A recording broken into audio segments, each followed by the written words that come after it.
অত্যন্ত আশা আৰু খুব আনন্দৰ বাতৰি যে আমাৰ ভাৰতীয় জনতা পাৰ্টিৰ পৰা একেবাৰে নাই বুলিয়ে ক'ব পাৰি আমাৰ সকলো কাৰ্যকৰ্তাই আমাক সহযোগিতা কৰিলে বিশেষ কোনো নিৰ্দলীয় হিচাপে প্ৰতিদ্বন্দ্বিতা কৰা নাই দুই এজন কাৰ্যকৰ্তা তেওঁলোকে মনোনয়ন পত্ৰ দিছে যদিও তেওঁলোকৰ লগতো আমাৰ কথা বতৰা চলি আছে আৰু মই ভাবোঁ যে মনোনয়ন প্ৰত্যাহাৰ দিনাখনলৈকে এই সংখ্যাটো একেবাৰে নেগলিজিবল বা একেবাৰে নগণ্য হৈ পৰিব আজি আমাৰ সমগ্ৰ ৰাজ্যজুৰি ভাৰতীয় জনতা পাৰ্টিৰ মনোনয়নত অভূতপূৰ্ব কেতিয়াও নেদেখা কেতিয়াও নুশুনা এক অদ্ভুত জনজাগৰণৰ সৃষ্টি হ'ল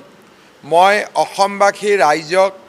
আমাৰ দলৰ হৈ কৃতজ্ঞতা জ্ঞাপন কৰিছোঁ যি ধৰণে পাৰ ভাঙি ৰাইজে উৎসাহেৰে সৈতে ওলাই আহিলে আমি সভাপতি মহোদয় আৰু মই দুইজনে অসমবাসী ৰাইজক আমাৰ হৃদয়ৰ পৰা কৃতজ্ঞতা জ্ঞাপন কৰিছোঁ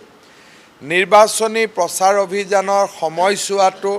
ৰাইজৰ সহায় সহযোগিতা আমি কামনা কৰিছোঁ আৰু নিশ্চিতভাৱে তেখেতসকলৰ আশীৰ্বাদত অসমবাসী ৰাইজৰ আশীৰ্বাদত ভাৰতীয় জনতা পাৰ্টিৰ প্ৰাৰ্থীসকল বিজয়ী হ'ব বুলিও মই আশা কৰিছোঁ মই ইমান উৎসাহ মই কেতিয়াও দেখা নাই এটা পলিটিকেল পাৰ্টিক চৰকাৰখন চলি আছে ইউজুৱেলি মুখ্যমন্ত্ৰী হিচাপে মই যেতিয়া মানুহৰ ওচৰত গৈছোঁ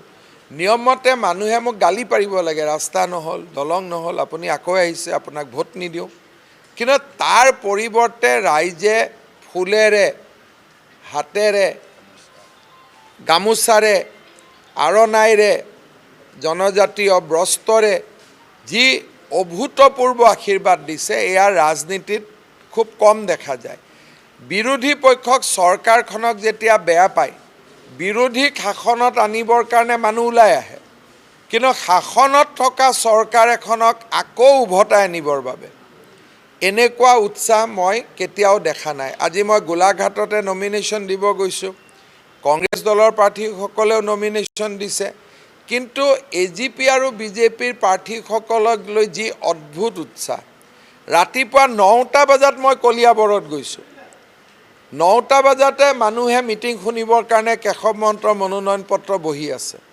এনেকুৱা অভূতপূৰ্ব উৎসাহ মই ৰাজনীতিত দেখা নাই মোৰো 25 বছৰ হৈ গ'ল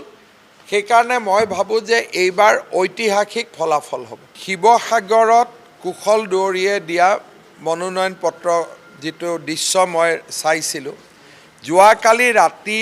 আমি 10:30 বজাত তেওঁক নমিনেশ্যনৰ কাগজখন দিছোঁ আৰু গোটেই ৰাতি তেওঁ শিৱসাগৰ গৈছে আৰু আজি তেওঁৰ নামাংকনত যি ধৰণে ৰাইজে পাৰ ভাঙি ওলাই আহিলে সি এটা অসমৰ ৰাজনীতিৰ এটা নতুন দিশ উন্মোচন কৰিছে যে এইবাৰ অসমৰ ৰাইজে ঐতিহাসিকভাৱে বিজেপি আৰু ইয়াৰ মিত্ৰগোষ্ঠীক বিজয়ী কৰিব গধূলি মই জালুকবাৰী সমষ্টিত আছিলোঁ স্বাভাৱিকতে 25 বছৰৰ সম্পৰ্ক মই গ'লে ৰাইজ আহে ৰাইজে মোক লগ পায় কিন্তু ইমান বৰষুণৰ মাজতো ৰাইজে আশীৰ্বাদ যাত্ৰাত মোৰ লগতে থাকিল কোনো সমদল এৰি বা শোভাযাত্ৰা এৰি উভতি নগ'ল আৰু মই ভাবোঁ যে ই এটা অদ্ভুত আমাক কনফিডেন্স দিছে আত্মবিশ্বাস দিছে যে ৰাইজ সঁচাকৈ আমাক এইবাৰ আশীৰ্বাদ দিছে আৰু মই বিশ্বাস কৰোঁ যে ৰাইজৰ মৰম চেনেহ আশীৰ্বাদ আমি বিকাশ আৰু প্ৰগতিৰ জৰিয়তে আমি অসমবাসী ৰাইজক উভতাই দিব পাৰিম।